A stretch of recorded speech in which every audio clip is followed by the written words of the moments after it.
Nalgonda collector కీలక నిర్ణయం తీసుకున్నారు. విధి నిర్వహణలో నిర్లక్ష్యంగా వ్యవహరిస్తున్న పంచాయతీ కార్యదర్శులపై చర్యలు తీసుకున్నారు కలెక్టర్ ఇలా త్రిపాఠి. ఉన్నతాధికారులకు చెప్పకుండా నెలల తరబడి విధులకు రాని 100 మంది పంచాయతీ కార్యదర్శుల సర్వీసులను నిలిపివేశారు. 6 నెలలుగా చెప్పకుండా డ్యూటీ డుమ్మా కొట్టడంపై ఆగ్రహం వ్యక్తం చేశారు కలెక్టర్. ఇక వివరణ ఇవ్వాలంటూ నోటీసులు జారీ చేశారు.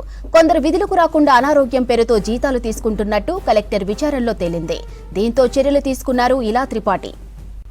నల్గొండ కలెక్టర్ కీలక నిర్ణయం తీసుకున్నారు. విధి నిర్వహణలో నిర్లక్ష్యంగా వ్యవహరిస్తున్న పంచాయతీ కార్యదర్శులపై చర్యలు తీసుకున్నారు కలెక్టర్ ఇలా త్రిపాఠి. ఉన్నతాధికారులకు చెప్పకుండా నెలల తరబడి విధులకు రాని 100 మంది పంచాయతీ కార్యదర్శుల సర్వీసులను నిలిపివేశారు. 6 నెలలుగా చెప్పకుండా డ్యూటీ డుమ్మా కొట్టడంపై ఆగ్రహం వ్యక్తం చేశారు కలెక్టర్. వివరణ ఇవ్వాలంటూ నోటీసులు జారీ చేశారు. కొందరు విధులకు రాకుండా అనారోగ్యం పేరుతో జీతాలు తీసుకుంటున్నట్టు కలెక్టర్ విచారణలో తేలింది. దీంతో చర్యలు తీసుకున్నారు ఇలా త్రిపాఠి.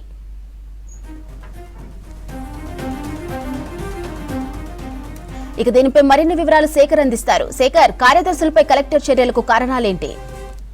మాదిరి నల్గొండ జిల్లా కలెక్టర్ ఇలా త్రిపాఠి సంచలన నిర్ణయం తీసుకుంది. 100 మంది పంచాయతీ సెక్రటరీలను సర్వీస్ బ్రేక్ చేస్తూ చేయాలని చెప్పేసి కింది స్థాయి అధికారులకు ఆదేశాలు జారీ చేసింది. వీళ్ళంతా కూడా గ్రూప్ 2, గ్రూప్ 1 ఎగ్జామ్ కు సంబంధించి కావచ్చు, కాంపిటేటివ్ ఎగ్జామ్ కు సంబంధించి వీళ్ళంతా కూడా చెప్పకుండానే విధి నిర్వహణలో వాళ్ళంతా కూడా లేకుండా దుమ్మా కొట్టారు. దాంతో దాదాపు 6 నెలల పాటు వాళ్ళంతా కూడా కింది స్థాయి అధికారులను మేనేజ్ చేసుకుని వాళ్ళు విధులకు హాజరు కాలేదు. అయినప్పటికీ కూడా కొంతమంది అనారోగ్యం పేరుతోటి వాళ్ళంతా కూడా బిల్స్ డ్రా చేసినట్లు కూడా తెలియంది. దాంతో ఈ అంతా కూడా జిల్లా కలెక్టర్ ఇలా త్రిపాఠి నోటీస్ వచ్చింది.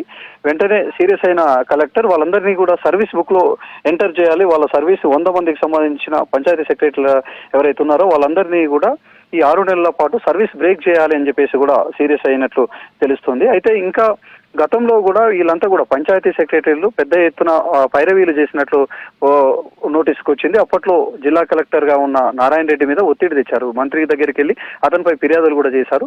అంటే వీళ్ళంతా కూడా విధి నిర్వహణలో అంటే విధులకు హాజరు కాకుండా వాళ్ళంతా గైరాజరవడంతో పాటు దగ్గర చోట్ల ఎక్కడైతే పోస్టింగ్లు ఉంటే ఆ పోస్టింగ్ల కోసం పైరవీలు చేయడం, అదేవిధంగా దీనికోసం ఉద్యోగ సంఘాల నేతల చుట్టూ తిరగడం, రాజకీయాలు చేయడం లాంటివి చేశారు. అదేవిధంగా ఉద్యోగ సంఘాల నేతలను వెంటబెట్టుకుని జిల్లా మంత్రిని కలవడం, అదేవిధంగా నారాయణ రెడ్డి కలెక్టర్ గా ఉన్నప్పుడు తనపై కూడా ఒత్తిడి తెచ్చారనే విషయాన్ని కూడా ఈ జిల్లా కలెక్టర్, ఇప్పుడు ప్రస్తుతం ఉన్న కలెక్టర్ ఇలా త్రిపాఠి దృష్టికి వచ్చింది. దాంతో వీళ్ళందరిపై సీరియస్ అయింది. ఎవరు కూడా పోస్టింగ్ల కోసం కావచ్చు, అదేవిధంగా విధులకు హాజరు కాకుండా గైరాజరై మిస్గైడ్ చేసి అధికారులను మిస్గైడ్ చేసిన వాళ్ళు ఎవరు కూడా మళ్ళీ పైరవీల కోసం నా దగ్గరికి రావద్దు, అదేవిధంగా ఇతరులతో పైరవీలు చేయించొద్దని కూడా సీరియస్ గా చెప్పింది. ఎవరైతే సంఘాలు అందరు కలిసి మా దగ్గరికి వచ్చి ఒకవేళ పైరవీ కనుక చేస్తే అందరి మీద యాక్షన్ తీసుకోవాల్సి వస్తుంది, అది ఎవరైనా సరే అని చెప్పి ఉపేక్షించేది లేదు అని చెప్పేసి కూడా ఇలా త్రిపాఠి సీరియస్ గా వాళ్ళందరికీ కూడా వార్నింగ్ ఇచ్చింది. ఇదంతా కూడా కామన్ గా సర్వీస్ లో ఉండే రూల్సే.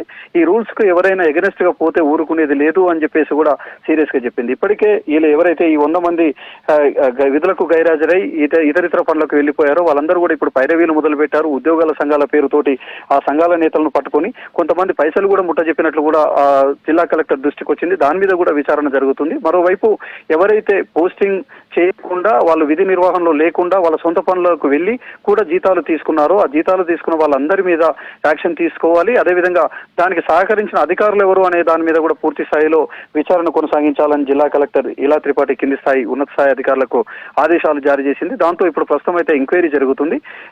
ఇంకా ఈ పంచాయతీ సెక్రటరీలకు సంబంధించి ఇంటి పన్ను వసూలు విషయంలో చలానా కట్టిన వాళ్ళు ఎవరైతే ఉంటారో దాంట్లో డబుల్ బుక్కులు మెయింటైన్ చేసి కొన్ని డబ్బులు సొంతానికి వాడుకున్నారు. అదేవిధంగా ఆన్లైన్ లోనేమో డబ్బులు తక్కువ చూపిస్తున్నారు, ఆఫ్లైన్ లో ఎక్కువ వసూలు చేశారు ఇంటి పనుల పేరుతోటి. దీని మీద కూడా అనేక ఆరోపణలు ఉన్నాయి వీళ్ళ మీద, కార్యదర్శుల మీద.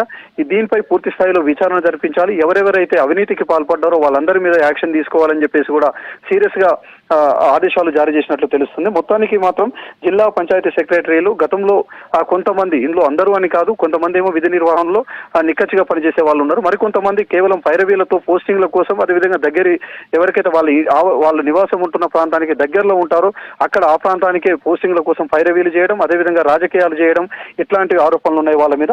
అలాంటి ఆరోపణలు ఎవరైతే ఉన్నారో వాళ్ళ మీద కూడా యాక్షన్ తీసుకోవాలని చెప్పేసి కూడా ఇప్పటికే అధికారులకు ఆదేశాలు జారీ చేసినట్టు తెలుస్తుంది. మొత్తానికి మొత్తానికి సీరియస్ యాక్షన్ అని చెప్పుకోవచ్చు. మిగతా ఉద్యోగులకు కూడా ఒక రకంగా భయభ్రాంతులకు గురై వాళ్ళ ఉద్యోగాలు వాళ్ళు చేసుకునే విధంగా ఇతర దాంట్లో వేలు పెట్టకుండా, అదేవిధంగా వాళ్ళు ఎలాంటి అనవసరమైన కార్యకలాపాలు చేయకుండా, అక్రమాలు చేయకుండా వాళ్ళ విధి నిర్వహణలో సక్రమంగా చేసే విధంగా జిల్లా అధికార యంత్రాంగాన్ని, జిల్లా టీంను మొత్తాన్ని గాడిన పెట్టే ప్రయత్నం జిల్లా కలెక్టర్ ఇలా త్రిపాఠి చేస్తున్నట్లు మనం చెప్పొచ్చు మాదిరి.